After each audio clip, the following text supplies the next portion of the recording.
আল্লাহ ঘোষণা দিলেন, যাও, পৃথিবী থেকে মাটি সংগ্রহ করে নিয়ে এসো, আমি আদমকে সৃষ্টি করব। ফেরেশতারা নেমে এলেন পৃথিবীর বুকে মাটির খোঁজে। হে আমাদের রব, আপনি কি এমন সৃষ্টিকে সৃষ্টি করবেন যারা পৃথিবীতে অশান্তি সৃষ্টি করবে এবং রক্তপাত করবে? আমি যা জানি তোমরা তা জানো না। আমি এমন এক সৃষ্টি করব যার ভেতরে থাকবে জ্ঞান, সেই করো।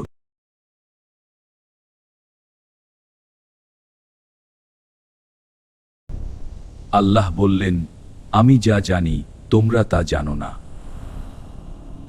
পৃথিবীর মাটি ছিল মানব সৃষ্টির মূল উপাদান।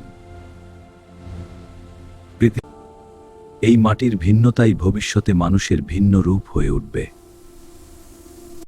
ফেরেশতারা ফিরে চললেন আল্লাহের আদেশ পূরণ করে। মাটি থেকে গঠিত হতে লাগলো এক অনন্য সৃষ্টি। এই সৃষ্টি হবে খলিফা, যার মাধ্যমে প্রকাশ পাবে আল্লাহর হিকমত। তখন আল্লাহ আদেশ দিলেন, এই সৃষ্টির প্রতি সিজদা করো। তখন আল্লাহ আদেশ দিলেন, এই সৃষ্টির প্রতি সিজদা করো। আমি তাদেরকে সঠিক পথ থেকে সরিয়ে দেব, সামনে পেছনে ডানে ও বামে সব দিক থেকে। প্রলোভনের ফাঁদে পড়ে নিষিদ্ধের সীমা অতিক্রম হলো। সাধারণ মনে করো তুমি সব করতে পারো, কিন্তু এটি সীমা অতিক্রমের পথ। এটা তোমাদের অমরত্বের পথ। আপনি ভুল করবেন, আমি আপনাকে প্রলোভিত করব। ভুলের প্রথম ফল, আদম ও হাওয়া ভুলের স্বাদ অনুভব করলেন। আল্লাহ নির্দেশ দিলেন, তওবা করো, আমি ক্ষমা করব। তাদের প্রথম তওবা গ্রহণ হলো, ভুল থেকে শিক্ষা নিলেন, আল্লাহর রহমত পেলেন। এভাবেই শুরু হলো মানবজাতির প্রথম শিক্ষা, ভুল করলে তওবা, ভালো করলে আল্লাহর রহমত। এই বেহেশত ছিল শান্তির, কিন্তু একটি নিষেধাজ্ঞাই বদলে দিল সবকিছু। এটা নিষেধ নয়, এটা অমরত্বের পথ।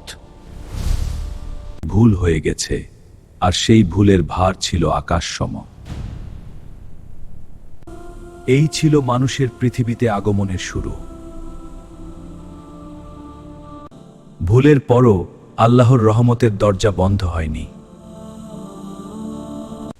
এই একটি গাছ, যার কাছে যাওয়া ছিল নিষেধ। মানুষের প্রথম দ্বিধা, আনুগত্য না প্রলোভন? এটা তোমাদের কল্যাণের জন্য। এই ভুলই বদলে দিল মানুষের ইতিহাস।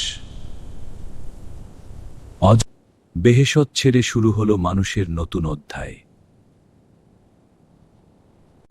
এই পৃথিবী সহজ নয়, এখানে কষ্ট আছে, দায়িত্ব আছে। হে আমাদের রব, আমরা নিজেদের উপর জুলুম করেছি। এই অনুশোচনাই ছিল রহমতের প্রথম দরজা। আল্লাহ শেখালেন কিভাবে ক্ষমা চাইতে হয়। এখান থেকেই শুরু মানব সভ্যতা। আমি তাদের বিপথে নেই, এটাই ইবলিসের শপথ। মানুষের জীবন মানেই পরীক্ষা। আল্লাহ ক্ষমাশীল, পরম দয়ালু। এই গল্প শুধু আদমের নয়, আমাদের সবার। ভুল থেকে শিক্ষা, তওবা থেকে মুক্তি।